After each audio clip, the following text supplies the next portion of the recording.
All right, thank you so much for having me. I really am enjoying this format so far. So, okay, what I want to talk about today is what motivates scientists to do science. And I think that before jumping into that question, one thing that's helpful is to just think about the distinction between what I'm going to call basic science and applied science. So basic science is the kind of science it's often done in university settings. It seeks to expand human knowledge, but may not necessarily create or invent anything with commercial relevance. This is in contrast with applied science, which is more focused on trying to solve practical problems, which often yields something that could be bought or sold. So the first thing I want to emphasize is just because the sort of direct outputs of basic research are not something that a consumer might buy doesn't mean that it's not really important. This is a great quote by George Smoot, who's a Nobel Prize winning astrophysicist. And he talks about there's almost like an insurance value in basic science because we can't see the future. And so we don't necessarily know what's going to be useful.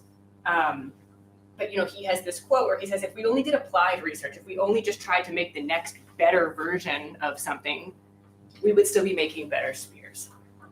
And so basic science is important, but how are we going to incentivize people to produce it? And just to give you, this is an example I really like, sort of contrasting basic science with applied science. So in the late 80s and early 90s, you may not have heard of this person, but Francisco Mojica was a Spanish biologist who was doing research where he collected unusual bacteria that he found in these really salty marshes. And he collected these bacteria, he sequenced their DNA, and he wrote these papers where he noted that they had these very interesting sort of repeated segments of base pairs in their DNA. He didn't know why this was going to be useful, but he thought it was notable. He wrote some papers about it. Fast forward a couple decades, it actually turns out that these repeated sequences he was seeing were the CRISPR system inside of bacteria. And that discovery paved the way for the CRISPR-Cas9 gene editing system, which is now being used to develop therapies for things like sickle cell anemia, which have been approved by the FDA, and potentially cure people for life of this very devastating disease. He was doing this at the time without envisioning this as an outcome. There's thousands and thousands of papers of this type that are written that don't sort of lead to something like CRISPR, but we don't know what those are. And so this sort of basic curiosity-driven research is very important. But because it's very clear why Vertex is working very hard to develop their CRISPR therapy, they're going to make a lot of money. It's not so obvious why Francisco Mojica is working very hard to collect bacteria in the salt marshes. And so that's kind of what I want to talk about today. And by the way, please don't hesitate to jump in with any questions as I go. Okay, so this is a gross oversimplification, but profit is a powerful motivator, we think, in applied science. So in the sort of Vertex pharmaceuticals of the world. We have a lot of evidence, for example, that innovation responds to demand. When there's robust demand for something, we see more innovation in that area. We also have a lot of nice evidence that innovation responds to increased IP protection because we think increased IP protection, again, boosts the profits of the people who are doing the innovation. So not to say that this is like a totally resolved area, but I think we have made a lot more progress understanding this aspect of innovation. I think the incentives that govern basic science are murkier. Things like what are scientists actually trying to maximize? How does this in turn govern their behavior? And what are the implications for the production of basic science? These are the questions that I think are just really, given how interesting there are, I think there's not as much work done here as there should be. Okay. So one thing I think actually economists have not done a ton of research in this area. Sociologists have done a lot more. So a lot of you have probably heard of a Robert Merton, but potentially not Robert K. Merton. So Robert K. Merton was a sociologist who studied the the sociology of science. His son, Robert Merton Jr., is the Nobel Prize winning financial economist that I'm sure most people have heard of, who helped develop the Black-Scholes formula. But so Robert Merton has a lot of really interesting work on this topic that is just like incredible food for thought if you're interested in this area. He developed what he calls sort of 4 norms of science. I would sort of call them more ideals. I don't know that science sort of always achieves all of these, but I think they're sort of helpful to keep in mind if you're as we're trying to think about where do the incentives go wrong. You can kind of think like, how is it leading to the violation of these norms? So the first one is communality. Sometimes people call it communism, but I think in an economics crowd, that's like a little bit confusing. But it's the idea that ideas should be shared freely to promote collaboration, to promote sort of the spawning of new ideas. So secrecy would be something that's really against this norm. Universalism is the idea that how we sort of assess scientific validity should be independent of the person who produced the science. Disinterestedness is the idea that scientists should act purely for the benefit of the scientific enterprise. They shouldn't be pushing for specific outcomes, or they shouldn't be trying to get some sort of personal gain.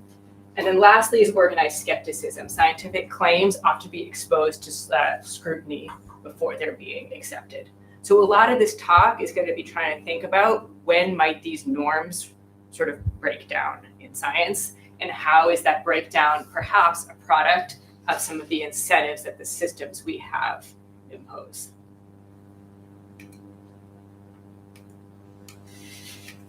Okay.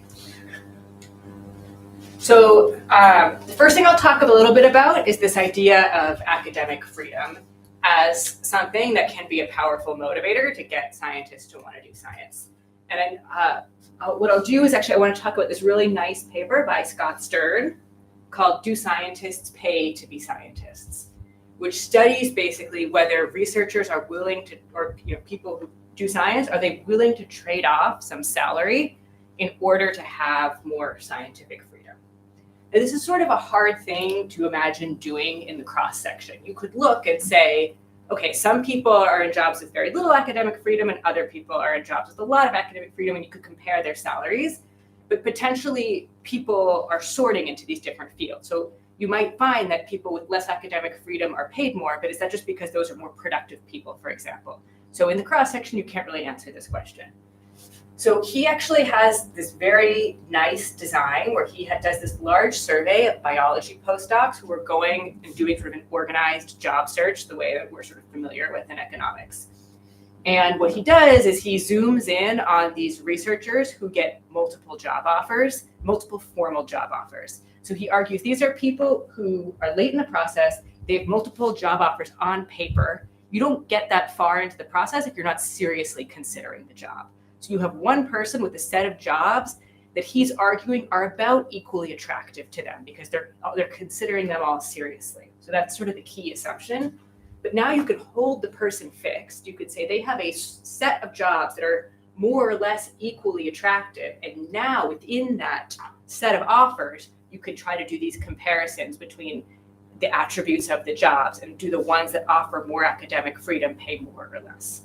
Does that sort of make sense? So it's a very nice design that is not easy to implement. Why is it important that there's So you get the hedonic kind of. Yeah, you're trying to run like a hedonic. So I think if it's just one job is much better. So you could imagine, let's say the truth is that a researcher would be willing to trade off salary for academic freedom. But in this set of job offers, you have one job that's just much better. It both pays more and has more academic freedom. right? That's just not a useful observation, But you won't know you don't necessarily know. I guess you know which one the person ultimately took, but if you want to treat all the offers equally as observations in a regression, then this one that's just much more attractive is going to sort of throw off your estimates.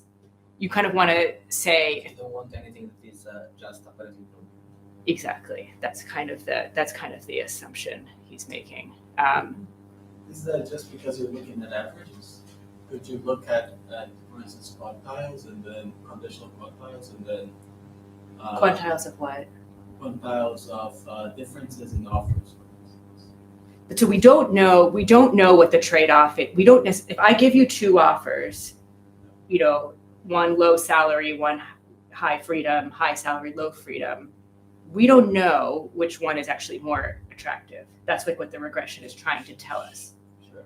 So I don't know how you would control for the attractiveness, but that's what we're trying to uncover. We're basically I think you want to sort of think we're trying to sort of uncover like the slope of some frontier. And in order to do that, you need to say all the points lie on the frontier. Does that make sense? That makes sense. Okay, yeah, like a frontier between academic freedom and salary. Okay, and so, I always hate showing regression tables, but this is from a different paper. But basically, what I would focus on are just these first two estimates. So the first one, let me try to break down what these different variables are. So these are all different measures of how much academic freedom you're going to have in this job. So things like, are you allowed to publish? Are you allowed to continue your dissertation research? Are there actually incentives in the job to publish? And then something called the science index, which is like a sort of a combination of all three. And the dependent variable is going to be your wages. So if you just run this in the cross section without individual fixed effects, it actually looks like being allowed to publish is correlated with a higher salary. So those are industry jobs, or those are?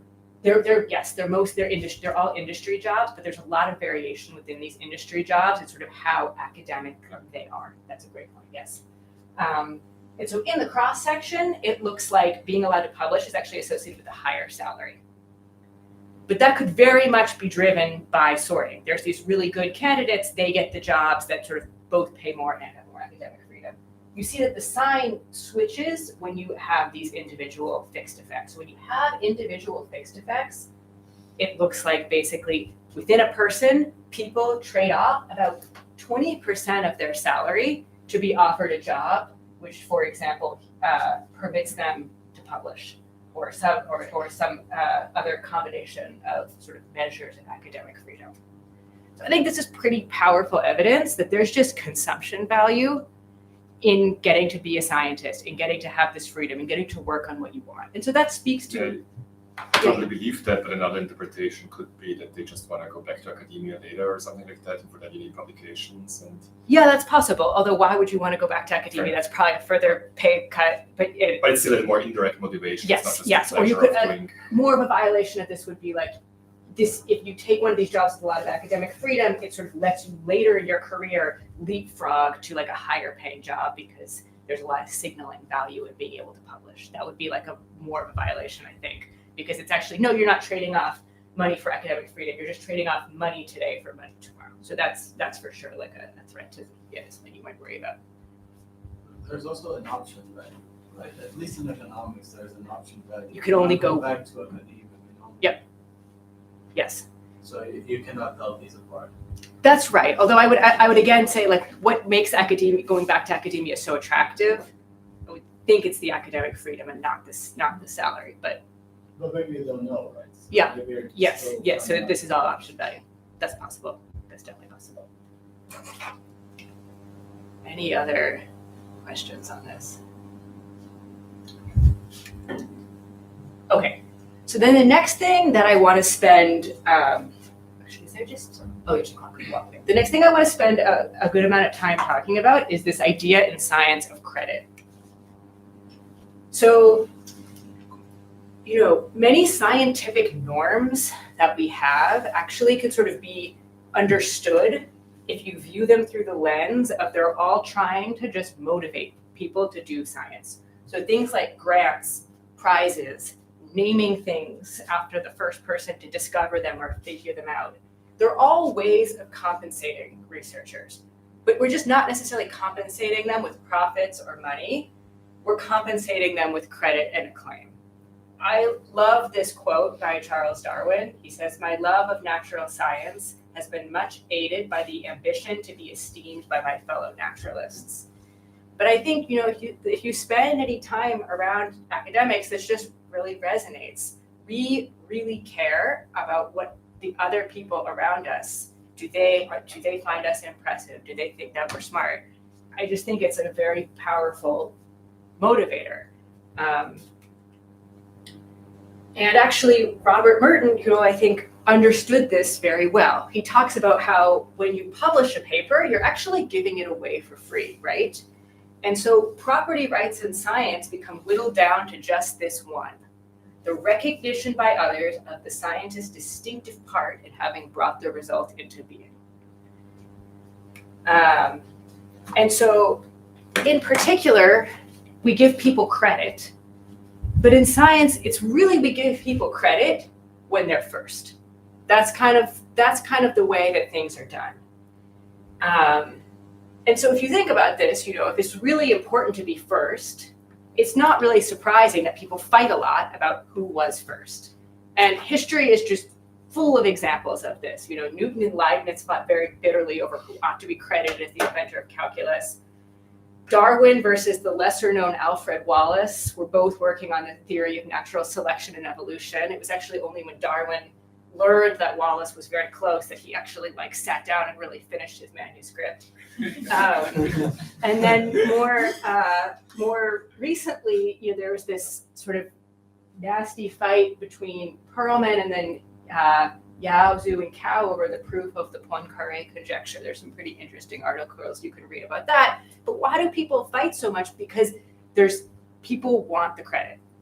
And actually, Merton has this paper where he just assembles 264 cases of multiple discovery. He's trying to argue that this happens much more often than should be expected by chance, although who knows what the denominator is here. I don't quite know how you do that. Was he the first to do this? In this, I think yes, but actually not sure. Okay. So the first paper I want to talk about is a paper I've worked on with my good friend and colleague Ryan Hill, where science, they talk a lot about priority being really important, and often it's actually sort of assumed that things are pretty winner take all. The person who does it first is going to get all of the credit. And so we wanted to try to understand this norm a little bit better and try to understand, is winner take all really the right way to think about this? So we asked, basically, what is the causal effect of getting scooped? What happens to you if you're working on a project and somebody else publishes the exact same thing before you?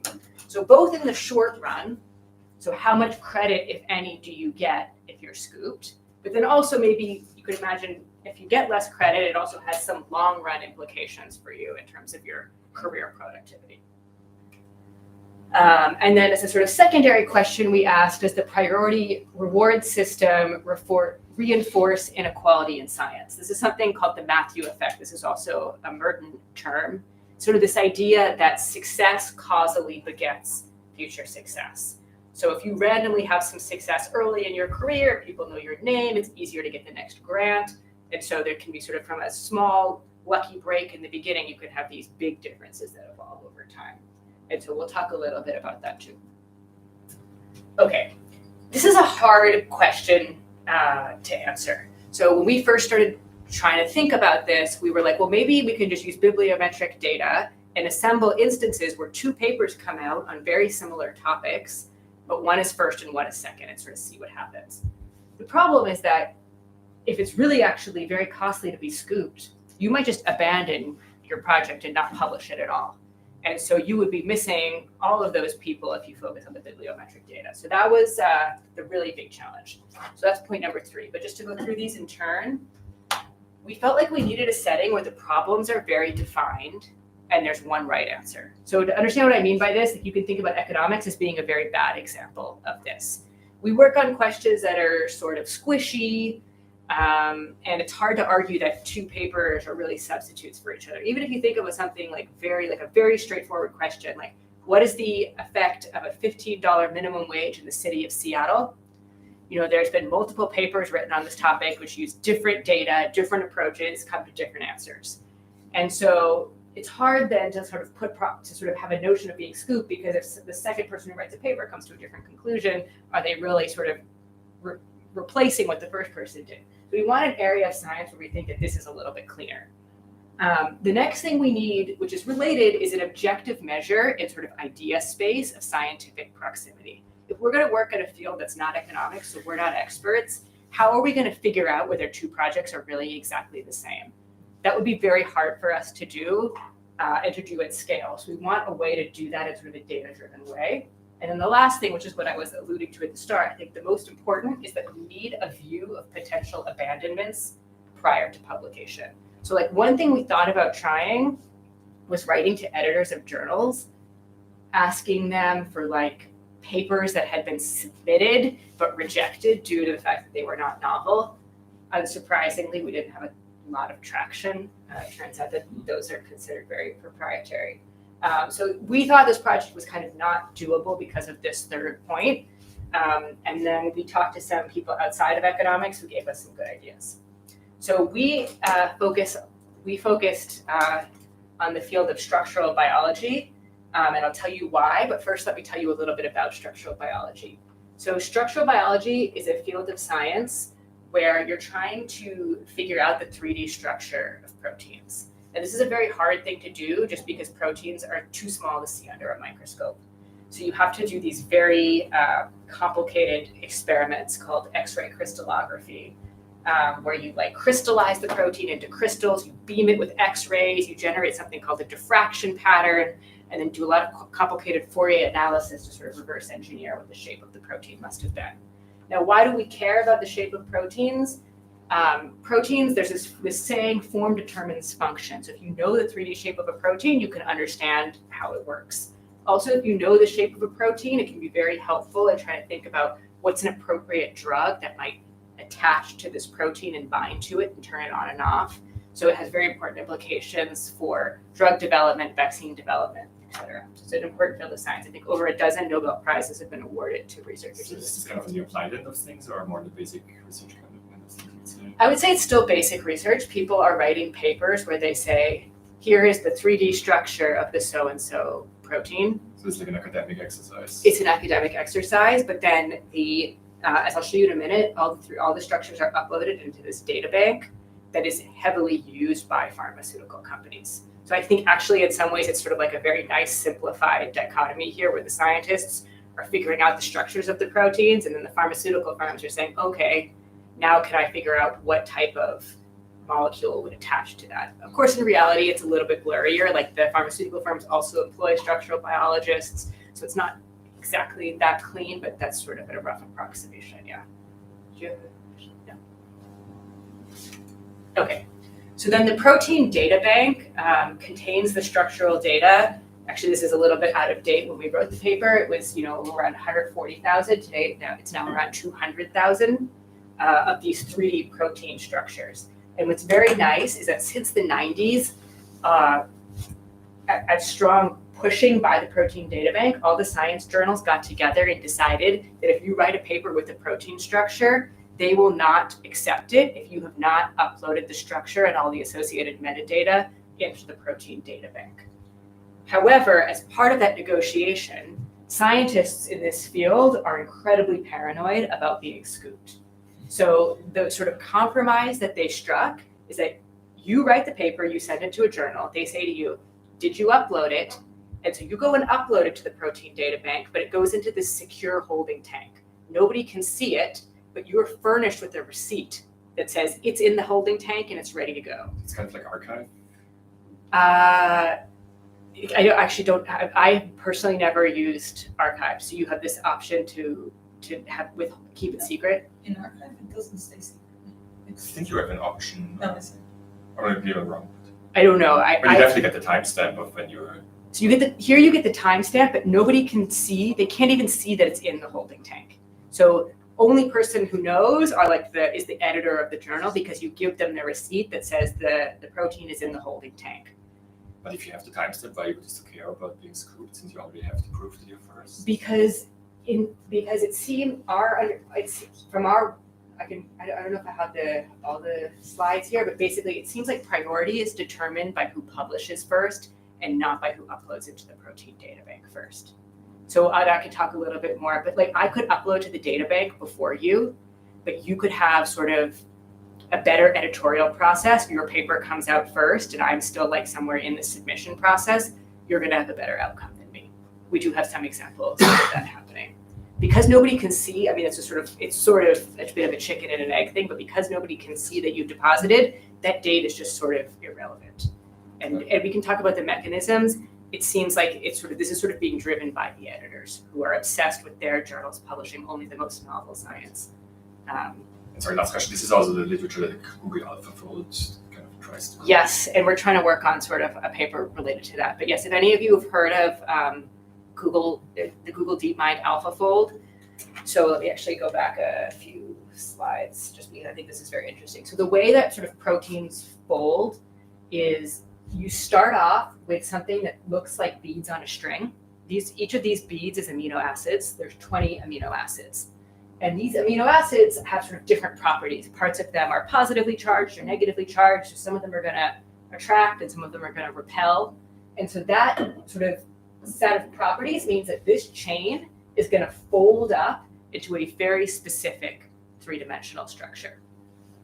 So it's not random.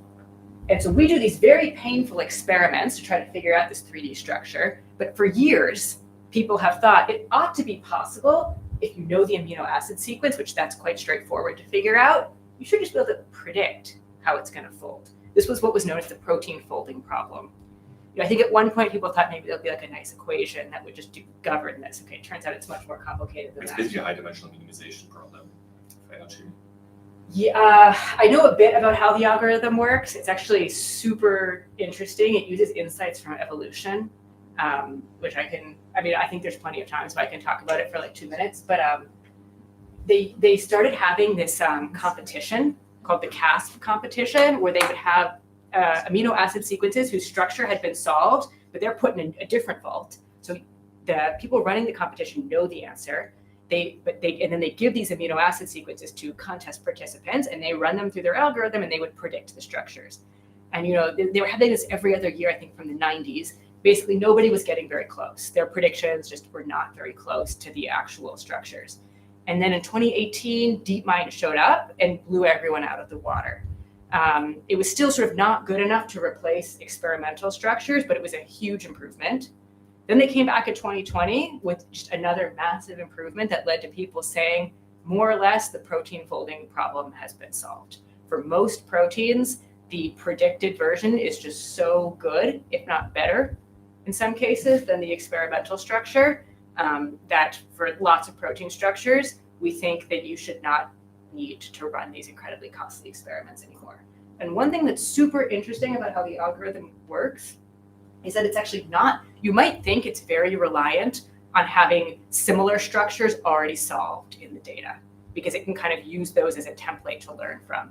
But my understanding is that is actually not super critical, because is there a marker? The way that the bulk of the algorithm works, I think, is it tries to find proteins that are all extremely similar to each other in terms of their amino acid sequence, and they line them all up with each other. Am I allowed to write on this? Yeah. Yeah. So this would be like a hemoglobin protein from a human. This would be like a hemoglobin protein from, an orangutan, a hemoglobin protein from a chimpanzee. So they're all very similar, but they're going to have differences. They line them all up. They call this like a multiple sequence alignment. What you really want is a lot of these. The structures of them don't necessarily need to have been solved. And then what they do is they look for amino acids that evolve together. So like, let's say, here's the original structure. And then in this structure, these two have mutated. But then in this structure, these same two have mutated. So it looks like these amino acids, when this one mutates with it. That tells them that in the final protein structure, it's very likely that these two must be touching each other. So if this one changes, so some charge changes, this one has to change too for it to retain its ability to work.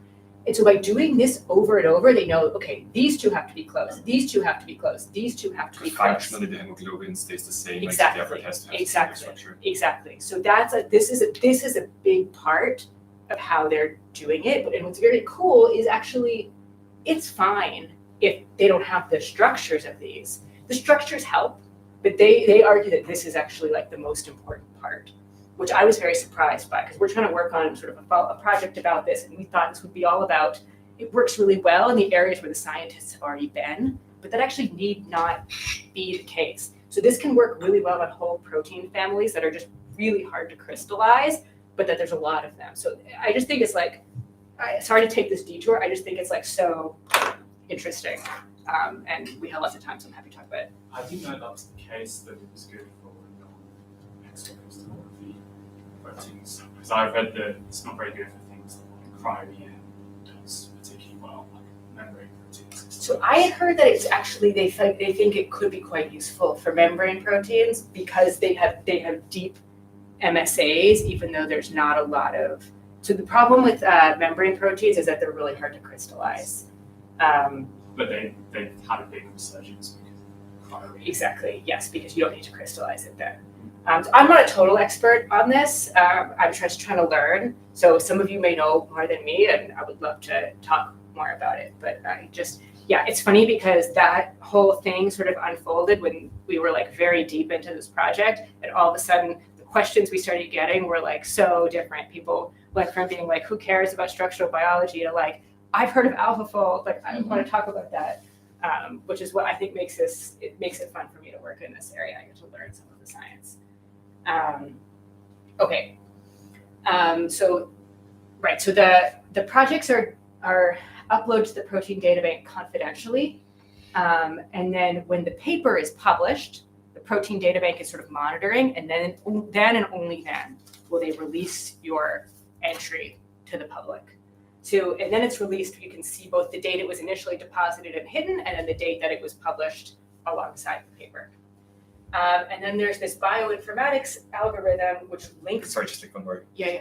It's kind of interesting in terms of the incentive structure and what the incentives of the journals are versus the researchers, because the journals have an incentive that the priority matters, but the priority of the journal is supposed to be archived. Yes, I agree. And I think that incentives of these science journals is something that's really understudied by economists, and they operate, I think, quite differently than we think about, because most economics journals are run by academic presses and are, sort of, the editors are, professors. Science is pretty different. The journals are much more professionalized. The editors are full-time. This is their job. I think there's much more pressure on these journals to maximize their scientific impact. I mean, even if you just ever submit to a medical journal, they often embargo the manuscript. You can't post it on your website. It's just different. I even heard this story that the NBER used to share a building with Cell Press, and that it was a total nightmare because a lot of NBER mail would go to Cell Press by accident, and you could not extract it because they were so secretive and locked down that it was impossible to get the NBER's mail back from Cell Press. It just kind of gives you, and we had some experience with this. We tried to get some data from these journals. We told them we're writing a paper about people getting scooped, and they were like, we would never want our name associated with having published a paper that was scooped. We only publish novel papers. This would be so embarrassing for us. And we just had not anticipated that reaction from them, but kind of it gave us a window into they really. It almost operates more like news media kind of. Yes, exactly. Yeah, I mean, often news media. the paper is come out alongside a press release from the journal. It's just sort of a different ballgame than a lot of the economics journals. And I think that sort of the I/O of scientific publishing is something that really should be studied, because, millions of scientific articles are published a year. Nobody can read them all. And the journals they come out in just hugely dictate what science actually gets consumed by other people. So they're able to really shape what people are working on and what people are aware of. So I think it's really important. Okay. So this is just to give you an example of what the protein data bank looks like. So anyone can log on. If you just Google the protein data bank, you'll find their webpage. And if you go to the search bar on their webpage and you put in 4CMP, you'll end up here. So this is a protein structure. It's a sort of particularly interesting one, which is why I chose it. It's the Cas9 protein, which is sort of the key protein involved in the CRISPR gene editing process. But you can just see the things I've been talking about. So on this page, of course, you see the 3D structure of the protein, but you see the date that it was deposited, so January 16th, 2014. You see the date that it was released, so less than a month later. So this was like a really important project that moved very quickly through the publication process. And then you can see also the PubMed ID. So that links the protein to the publication that debuted the structure. So that's going to be very useful for us too. And this is the, yeah, you can see Jennifer Dowden as the last author on this paper. Okay. So now let me talk a bit about the project timeline and how we define a project as being scooped. So we think about these projects as having a couple steps. So first you need to crystallize the protein. This can be very difficult, and we don't actually, unfortunately, don't get to see when scientists start trying to work on this. But once they crystallize the protein, then they start working on the 3D structure. Once they have the structure, we think they start writing the paper and submit it to a journal. Then the paper is under review, and then it's published. So what dates do we get to observe? We get to observe the deposit date. So this is the date that they uploaded it to the protein data bank, but it was kept secret at this point. And then we get to see the release date, which is the date that the paper is published and the protein data bank makes their deposit open to the public. So during this time, the project's hidden from the public. So this is about 6 months on average. And then one thing that's very important is if your structure hasn't been published by the end of a year, they release it to the public automatically. So if you just give up on your project, for example, if it reaches this phase, we still get to see it. So that was what was really important here. If a project advances far enough, we're guaranteed to see it, even if it's abandoned. Okay, so with that in mind, how do we define a scoop event? So we define a scoop event, yeah. Question. Is it possible to think about similar scenarios looking at archive, as Max was saying, where one could see the date of an article deposited, and maybe there is another article deposited after a couple of weeks, which means that maybe the authors have realized that somebody else has been working on that, and so they just deposited it. But then the publication date can be different for the two articles. So you could do, I think there's two problems. I think one is, depending on the field, the archive submission could constitute priority. So if you think about like economics, I think once you release a working paper, and I think this is partly a result of publication just being so slow in our field, we sort of would give credit, I think, to the person who released the working paper first.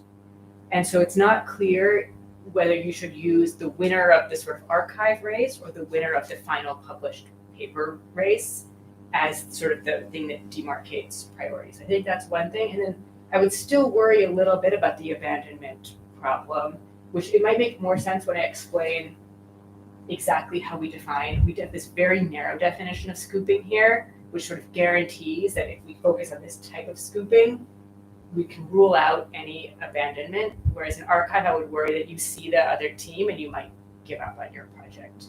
I don't know. I think for math it might work, right? You have well-defined questions enough. This actually is different people working on the same thing. Yeah, because there's like open theorems that the field has agreed. And so I just don't know if someone released a paper on archive that proves some theorem, if someone else was quite close behind them, would they bother to upload it also? Maybe if they were taking a different approach, but I don't know. And here I can kind of explain to you, we're able to really shut down that problem in a very precise I way. think there are a lot of math papers providing different proofs of the same theorem. But I don't know. Yeah. And I mean, like that with the Poincare conjecture thing, they were doing different, they had different methods, so they were sort of trying to like adjudicate that, and maybe you think they're not exactly the same. Because I'm thinking in economics, it happens that people see the date of a paper and then just upload the next paper a couple of weeks afterwards. So maybe that can give some indication, but of course you don't know how. Yeah. And it's also true that in economics is different. I do think when I talk to people in biology, they talk about how it's so much more competitive than any other field of science because there's sort of, the problems are much more like there's one way to approach them, and so there's much more redundancy. Whereas like in other fields of science, in economics, even if like, I mean, my student, I always like will tell a student if they find out that someone else is working on the same question as them, I'd say like, don't talk to them too much and just do it the way that you want to do it, because the odds are that the end results will be quite different. And I think in biology that would be very bad advice, because there's only one way really to do this. You're gonna like sequence the genome or something, and so you really should just tell your student they need to work on something else. And so that then brings up, you know, important questions about like external validity of some of this work, because I think this is a much bigger problem in the life sciences than it is in other fields. Yeah, did you have a question? Just kind of, before you described the way different things work, for instance, which get press releases and things like that. Yeah. Econometric doesn't do, you can't just do that. Yes. But of course, you only get a press release if you're the first one to Yes. be published. So Yes. That's sort of Yes, and actually, one of the main things. and I'm trying to remember if I have it I may not have it in this slide deck because it's kind of abbreviated, but we actually have some outcomes from this company called Altmetric, where they track mentions in the news, mentions on Twitter, and actually we see much bigger effects there than when we just look at citations. So I think that your intuition is right. Like scientists who are writing a paper will take the time to cite both of the papers, but the initial like flurry of news activity is really going to focus on just the first one. So I think that's exactly right. Okay, so how do we define a scoop event? Two things need to be true. So here's an example where project A scoops project B. So what happened here? A released or published first, so that's like the most important thing.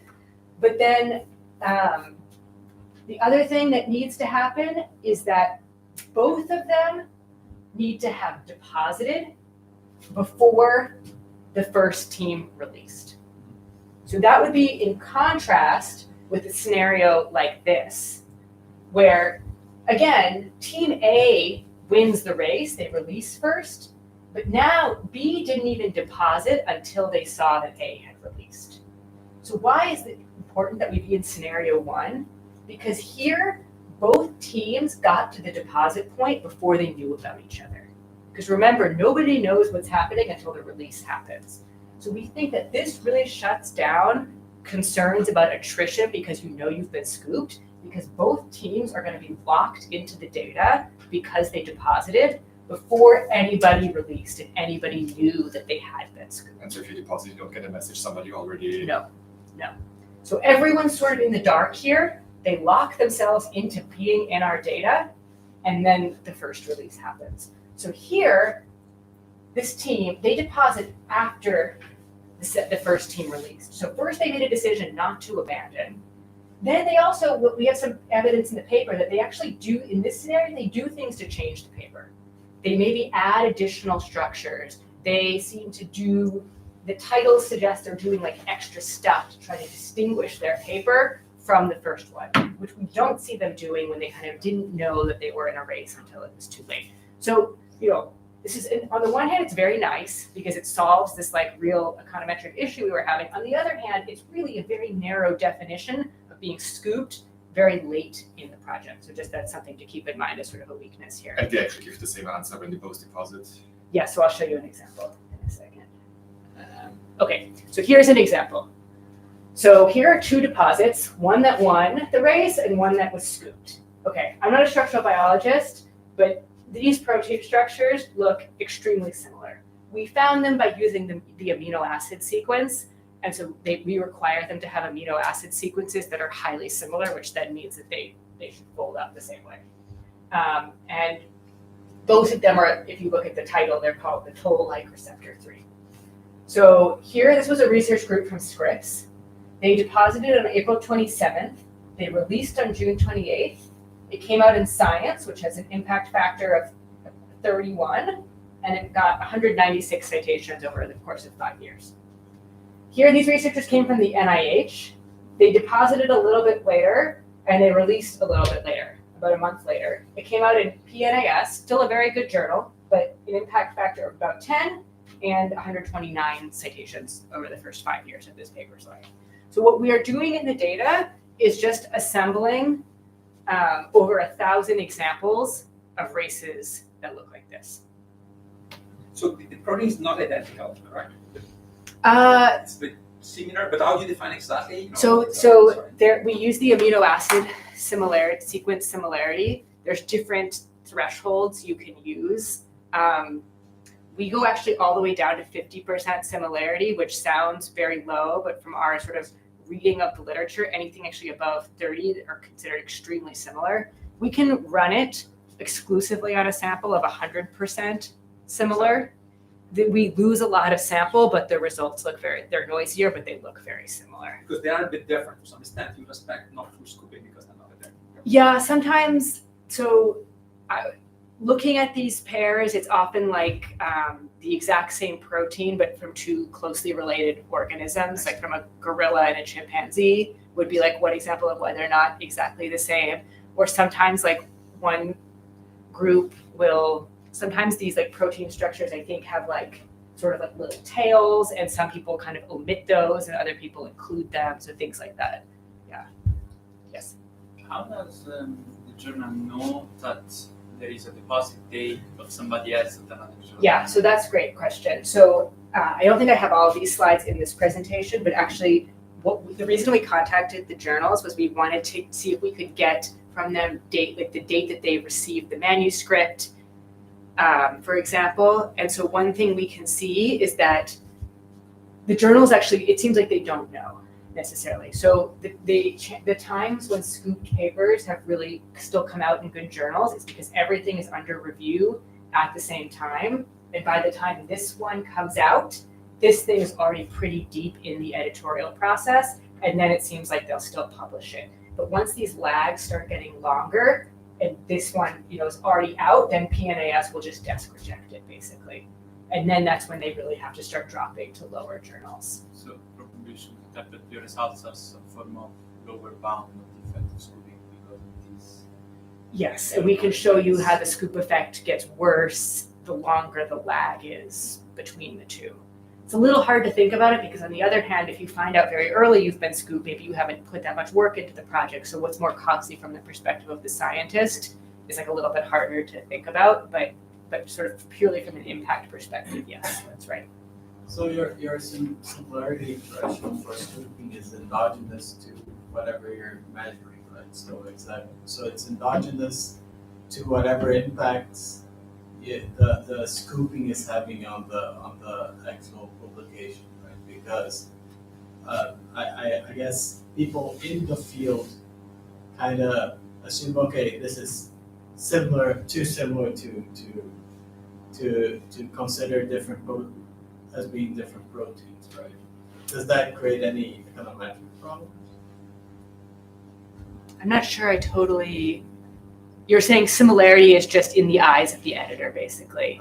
In your eyes, in this case, right? Because you're defining a similarity threshold, right? But we're defining that based on more based on, I think, like reading the scientific literature. Yeah. So there's sort of things that they like. For example, if you want to, there's ways of solving protein structures where you use a similar structure as like your jumping off point. Yeah. And they have thresholds for where that works, and that can be like it. So like we're trying to sort of. We're not trying to try every similarity level and say this is the one we're using because it's where we start to see the effect. We kind of tried to make that decision much more based on like what scientists would just sort of say from like a sort of scientific perspective. These proteins are functionally the same. Yeah. Right. So in this case, it is in the eyes of whoever is editing those journals, right? So the definition of what is similar is coming from the effect it has on publishing. No, that's not what I'm saying. I'm trying to say that we actually we chose the similarity threshold that sort of, we're just basically trying to pick a threshold where this is, the proteins are like more or less the same. It like not in a subjective way, but just like, this is a hemoglobin protein either from the same organism or from an organism that's extremely similar. And our sense from understanding how these metrics work is that the 50% cutoff, you can just like look at the titles of all the structures in the protein data bank that share the same 50% group, and they're all going to have titles that are so similar. It tells you it really must be this. I mean, I kind of understand what you're saying, but just thinking about sort of the way we approach this, I don't feel like we were doing this sort of circular thing that you're suggesting. Yeah, I don't think you're doing it, but I thought there might be an unlimited variable like inherent to the process, because this is affecting both what is defined to be a scoop and what the effects of a scoop are depending on how similar the proteins are. Not sure I totally understand. I mean, this measure is really just like comparing the amino acid sequences in the protein. Like one thing we can do is just restrict to cases where they're 100% similar. Yeah. And maybe that alleviates this concern. Okay. Okay. I think actually now let's let you continue. Yeah. So what time should I definitely try to wrap up by? By 1:45 at the latest. Okay, perfect. So let me press on. Okay, so actually our biggest concern, which people haven't brought up, is that better teams might systematically win these priority races. And then the fact that they get more citations, should we attribute that to the fact that they won the priority race, or just because they're sort of bigger, better known people, which would also help them get more citations? So we did a whole host of things to try to check for balance. And the upshot is that it actually looks quite random within these racing pairs who wins the race and who loses the race. Sometimes the person from the higher ranked institution wins, sometimes they lose, and we look at a whole bunch of covariates. And so then that actually lets us run this extremely simple regression where you can just basically think we have pairs of proteins, one of them wins the race, one of them loses the race. We can even have, protein pair fixed effects if we want, and we can estimate the following regression. So quick question. Is the better journal tend to publish first or the worst journals? The better journal tends to publish first, and that actually drives almost 100% of the effect, in the sense that if you control for the journal where the paper comes out in, the effect totally goes away. So our read of that is that it's not that scientists, when deciding who to cite, pull up both papers and say, oh, this one was published first, let me cite this one. I think more is that the paper that's first comes out in the better journals, with just more likely that people come across it. And so they cite it. Okay. There is not a difference in the rapidity across the quality of the journals in getting the paper out. You mean are some journals just faster at publishing? A low ranked journal just gonna do a lesser severe peer review process. I think it's actually, if anything, it's the opposite. The higher ranked journals move more quickly because they want to be that's sort of how I think part of the way you become a highly ranked journal is you become a very attractive place to submit to. And the scientists sort of care about being first to, like, these stories you hear about Jennifer Doudna calling up the journal and saying, you need to hurry up because, like, we know somebody else is working on this, and they'll accommodate those kinds of requests. So I think actually it's the other way around.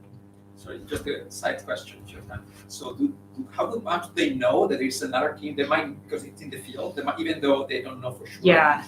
And so they might know maybe they are the first, but there's somebody else. So this is actually very relevant to the paper I'll talk about tomorrow. So our sense is that people have a very good idea of if someone else is working on it, these are the people it would be.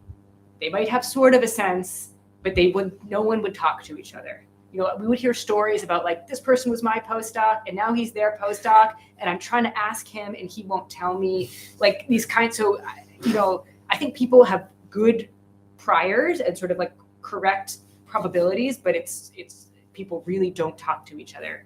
Like, another interesting anecdote is apparently in biology, conferences are like a waste of time because people don't present, they present really old work. They don't present what they're currently working on, like economics, because nobody wants to let other people know what they're working on, which I think that is a whole other issue that I think is very costly for science.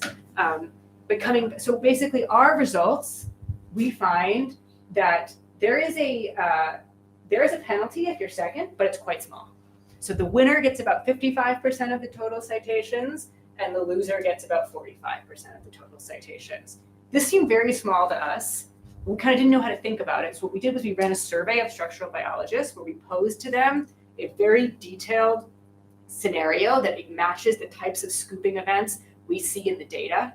We say, you've already deposited your project, and then someone else publishes, oh no, and it comes out in Science and it gets this many citations.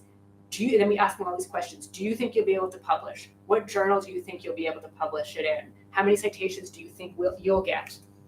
These scientists are much more pessimistic than what the results indicate, even though we really very tightly tied the scenario we surveyed them with to the types of events we see in our data.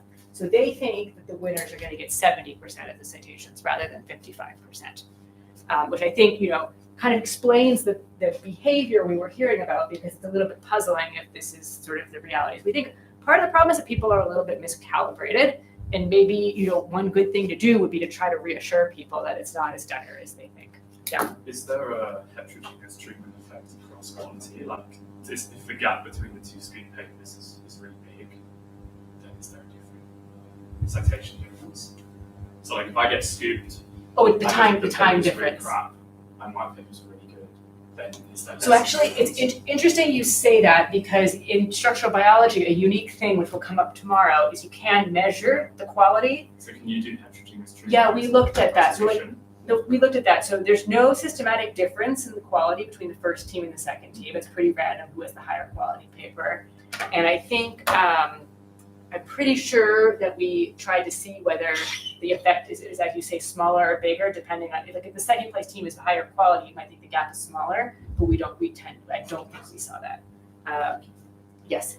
Related to this heterogeneity question, is there heterogeneity by is there a sense of measuring the quality of that particular research which has been scooped? So maybe if I'm being scooped, but my research is going to lead to CRISP, then there is a large difference. So we have something that is somewhat related. We look at, but it's not quite what you're. I think that the effect is pretty consistently proportional, whether these two people are racing over a small project or a really important project. That's my memory.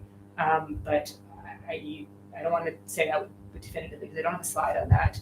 We also look at what happens when the higher ranked team wins the race versus losing the race, and I'll show you those results in a bit. But yeah, maybe hold out those questions until the end. Okay. Here I'm just showing you a bunch of different possible outcomes. So you can see the effect sort of shows it's small but exists in all of them. It's the impact factor of the journal, 5-year citations, an indicator for whether you make it in the top 10 percentile of citations, etc.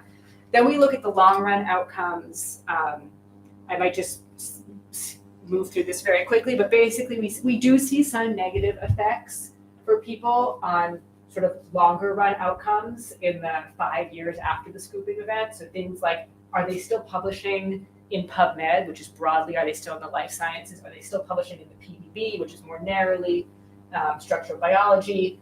And then we just sort of things like cumulative publications, etc. We see some durable negative effects. They tend to be concentrated if this among novices. So if this happens to you when you're younger, earlier in your career, it seems to be worse. But these effects are small. They're not all statistically significant. We think this is suggestive but not definitive.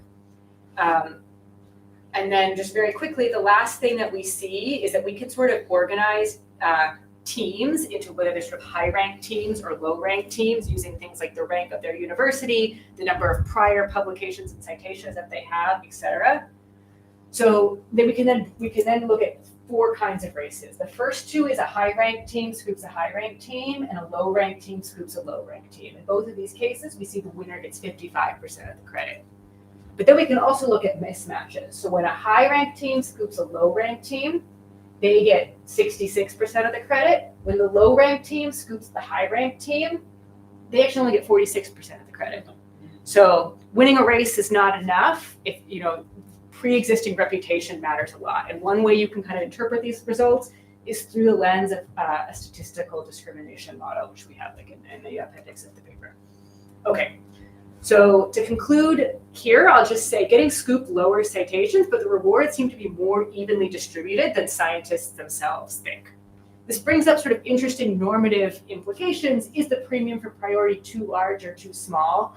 And this sort of leads into the next section when I'm going to talk a bit about what competition sort of does to science.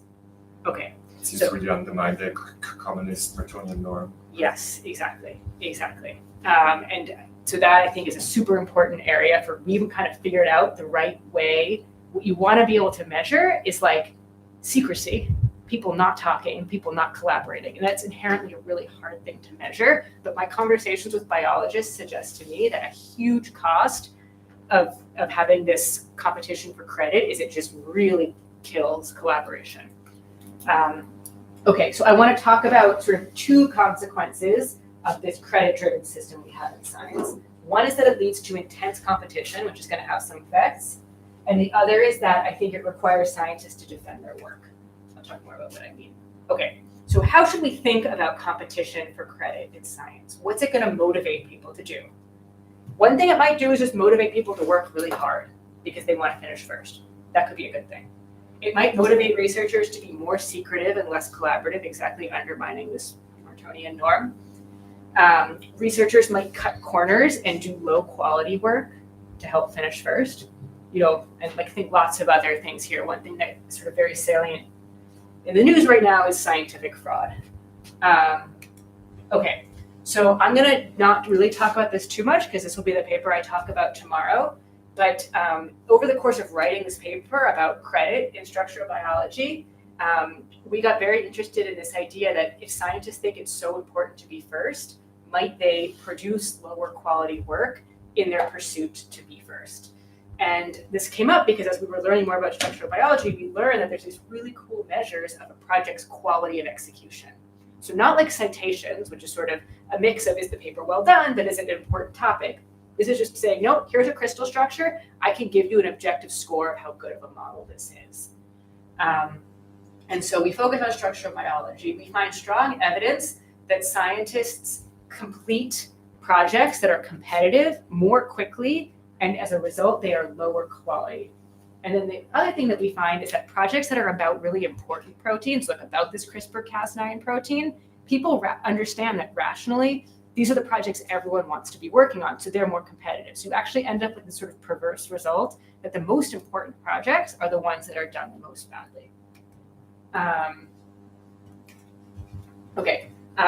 And yeah, you'll see this slide tomorrow, but here's just a scientist in his own words sort of really nicely laying out this dilemma. He's talking about, so Svante Pääbo is trying to sequence the Neanderthal genome, and he's talking about how a competitor of his, someone named Hendrik, says, yeah, Hendrik is also trying to do the same thing. And he says, oh, this brings up this dilemma. You want to do all the analyses and experiments to really tell the complete story. But if you do that, you're vulnerable to being beaten by someone else. And then you may come along and publish a better paper, but people just see you as mopping up the details. So I love this quote. And here's just sort of some of the cool quality measures we have in structural biology, but I'll talk more about this tomorrow. So kind of link to the, quickly, to the previous paper, in a sense, the fact that the credit for the second maybe is not so much lower. Could it be that that's, as people have been saying, it's more careful, and maybe the first one was trying to rush the press, and that explain the equalization in the sense. That's something we could test that empirically by saying, like, does the second place team get more credit if their structure is higher quality? Yeah. One thing I think that prevents that from being too much of a force is if you remember the way we define a scoop in that paper, both projects need to have been deposited before the first one is released. So at that point, nobody can change the quality because they're kind of done with that portion of the project. So it's sort of in some sense like artificially limits that response. Okay, your measure of quality at that point. Yeah, exactly. Other questions, like is the paper better written, for example, or something like that. And again, as I said, when we don't restrict to those types of cases, so we let the losing team learn that they've been scooped, we see them adding all this other stuff to the paper. So part of it is I think they're just like they'll put additional structures in. They'll like claim that they're doing additional analysis. The titles even change. Like instead of it being called like the structure of the toll-like receptor, it'll be called like the structure and the function and the something. So you can see them, but they're trying to differentiate themselves in some way to minimize, I think, this penalty. Sorry, if they're like simultaneously deposited, kind of to that question, Mhm. couldn't you just still like run the regression how like you assign it as a function of quality and a function of application? Yes. I'm just saying that so that some of that will arise by random chance. Yeah, there's no like endogenous incentive. There's no endogenous incentive. So I Which just might think be good though for like. Actually, yes. I think we have done this, and I think it doesn't make much difference.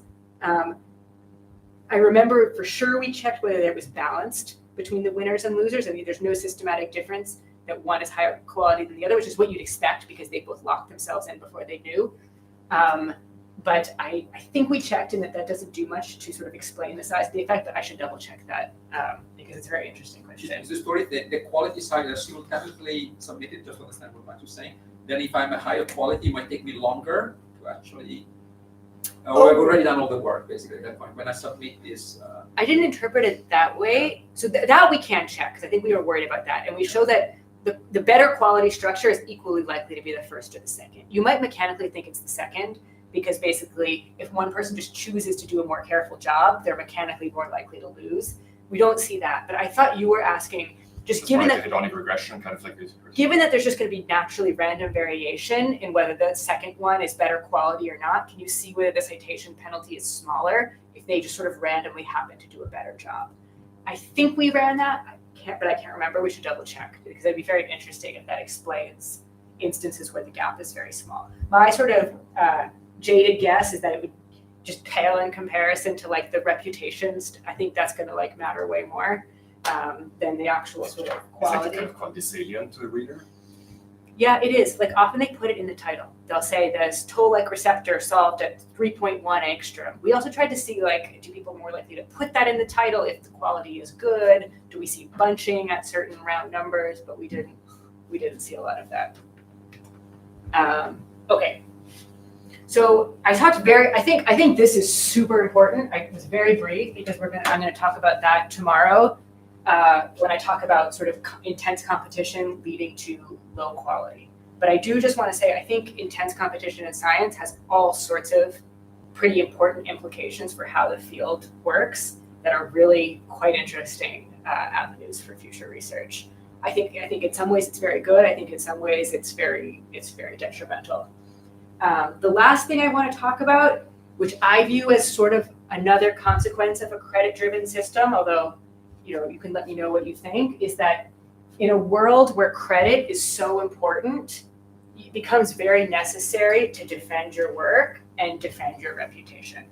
So I want to start by just asking, like, why does it seem to be the case that debates in science get so nasty? So this is from actually a really interesting article in The Atlantic called The Nastiest Feud in Science. It's about a small number of scientists who don't think that a large meteoroid is what drove the dinosaurs extinct, but rather have different theories. Like I think, for example, a large number of volcanic explosions on the Deccan Plateau in India threw up a lot of ash into the atmosphere, and that's like a different explanation. But the people who pursue this hypothesis are so hated in this field of paleontology in a way that sort of it's like the level of like anger and vitriol kind of like doesn't make sense. Economics has its own examples. This is sort of a very famous debate in economics, and it's not always been the most civil. So it's just interesting to think like why the acrimony, and I think one reasonable hypothesis is that in a credit-driven system, your reputation and your sort of legacy, that is the currency of your career, much more than money. And so if that's what matters, you have to defend your work and your reputation. But is that really a good way for science to proceed? And I'd argue that I don't know that that's great. There's this very famous quote by Max Planck where he says, "A new scientific truth does not triumph by convincing its opponents and making them see the light, but rather because its opponents eventually die and a new generation grows up that is familiar with it. So this idea that it's like if people are so invested in defending their work, it can be very hard for new theories to gain popularity. And that, you might think, really slows down science. And so this is a paper that I really like. I'm not totally sure the authors would agree with the way I'm framing it in this presentation, but I think it's just really interesting. So this paper is called Science Advances One Funeral at a Time by Pierre Azoulay, Christian Fons Rosen, and Joshua Graf Sivan. So, one hypothesis is that it's difficult for science to move in new directions while the developers of old theories are still out there defending their ideas. So if you think that's right, then you might think that the death of a superstar scientist allows the field to sort of change direction. And they have some very interesting evidence here that suggests that that sort of seems to be the case. So the way they policy implications. Yes.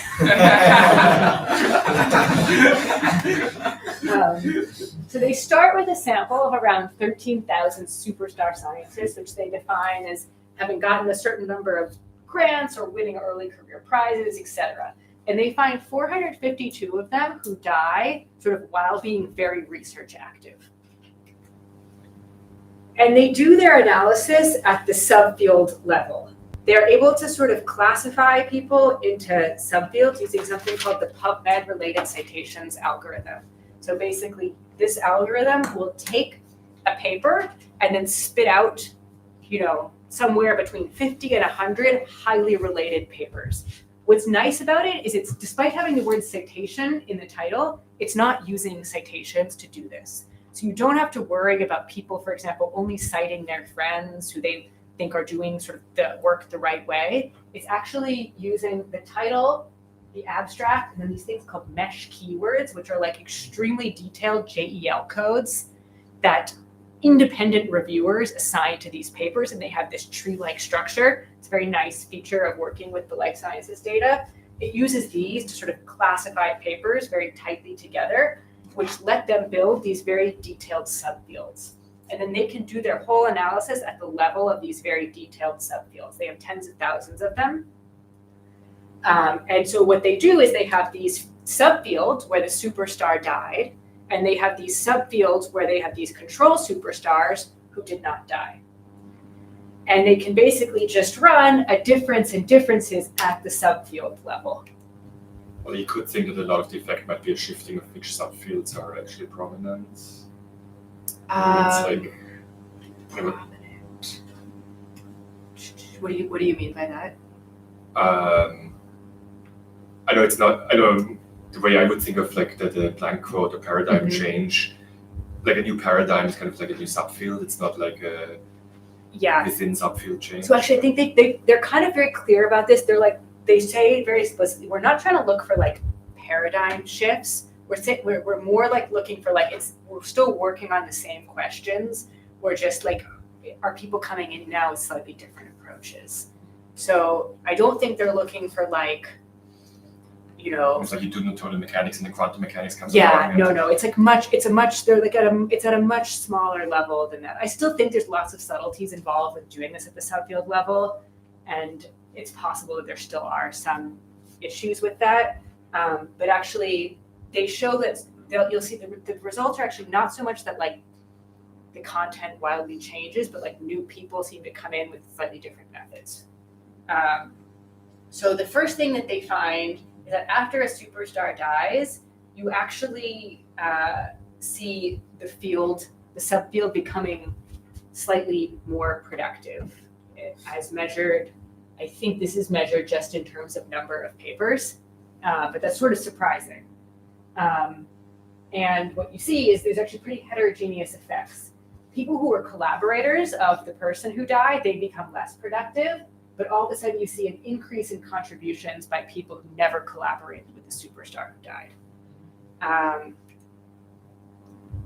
And actually what's interesting is that the majority of these non-collaborators never even worked in this very narrow subfield prior to the superstar's death. So this is just showing you at a person-by-person level what percent of their prior work was in the superstar subfield. And these are very narrow subfields. I think there's about 30,000 of them in the samples. You should think very narrow, but over half of them had never even worked in this subfield. So really it seems like there's an influx of new people. It's possible that this is driven by the fact that that person had a huge lab and then all the postdocs of the lab started developing their own labs. But these are non-collaborators. So the postdocs would have Yeah. been collaborators. Yeah, that's it. Yeah, otherwise that would be a concern.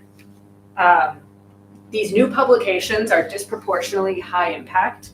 So this is just decomposing this all publication effect into sort of publications in the bottom quartile, et cetera, all the way up to the 99th percentile. So most of the increase is coming actually from very high impact work.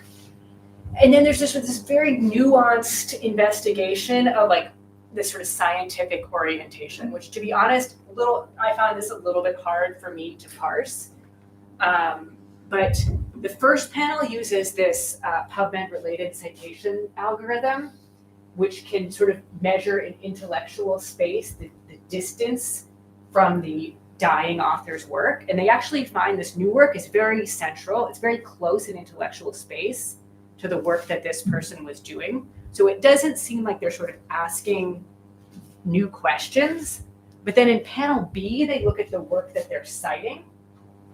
And the work that they're citing is now more likely to come from other fields. So they sort of argue they're working on the very central questions of the subfield, but maybe they're like bringing in new approaches from other subfields, different techniques. And then panel C, they argue, suggests this is now looking at these mesh keywords. And the nice thing about these mesh keywords is that they're always adding new mesh keywords over time. So one thing people like to measure is what is the average age of a mesh keyword that is tagged in this article. And if you're tagged with lots of words that are brand new, people say you're very close to the frontier because you're using stuff that we didn't even have a name for. And so they also say that these new work that comes in is more likely to be using young mesh keywords. So maybe it's closer to the frontier. This is interesting. It's descriptive and I think reasonable. It's not totally obvious to me what the narrative is that ties all of this together. I think the thing that's very clear is that new people are suddenly entering the field and being very successful in a way that's not happening in fields where the superstar doesn't die. And then the last thing they just try to think about a little bit is some mechanism. So they find that this effect is larger when the star is a bigger star. They don't find any clear evidence that the stars are sort of withholding resources from people who don't do the same work as them, although their way of testing for this, I would say, is not very powerful. They just sort of argue that these people, very few of them held editorial or funding positions of power around the time that they died. I don't know, that feels like a bit of like a one-sided test to me. They also show some interesting evidence that these effects are, they show some evidence that these effects are larger if fewer superstar collaborators are holding these positions of power. So in other words, if the superstar dies, but all of their friends are on the NIH study sections or editors of journals, that seems to make it harder for these new people to come in. So that's sort of evidence of some indirect influence.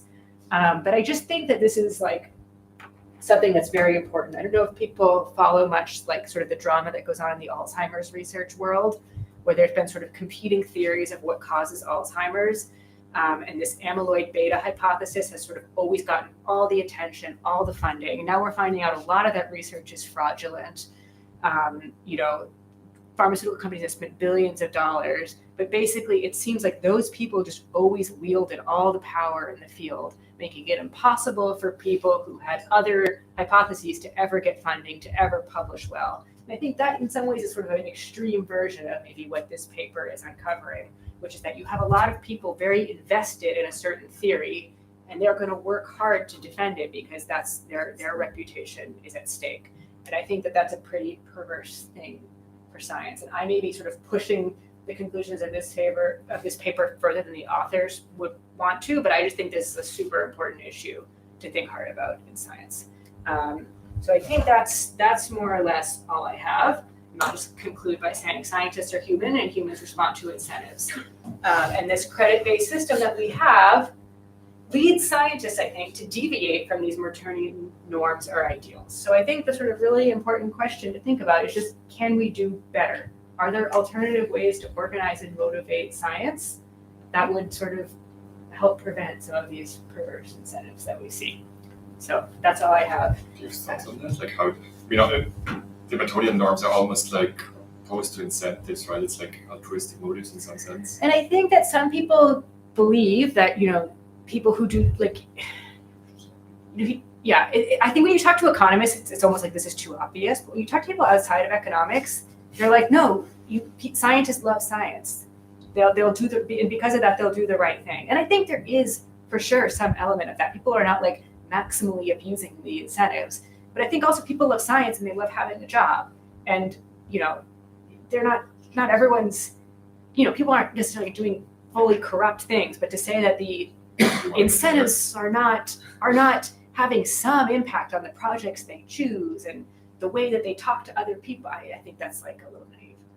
I guess my question was more, how do you design incentives that align with like a system of norms that's opposed to selfish behavior? Yeah, I don't know. I mean, I don't know if I knew the answer.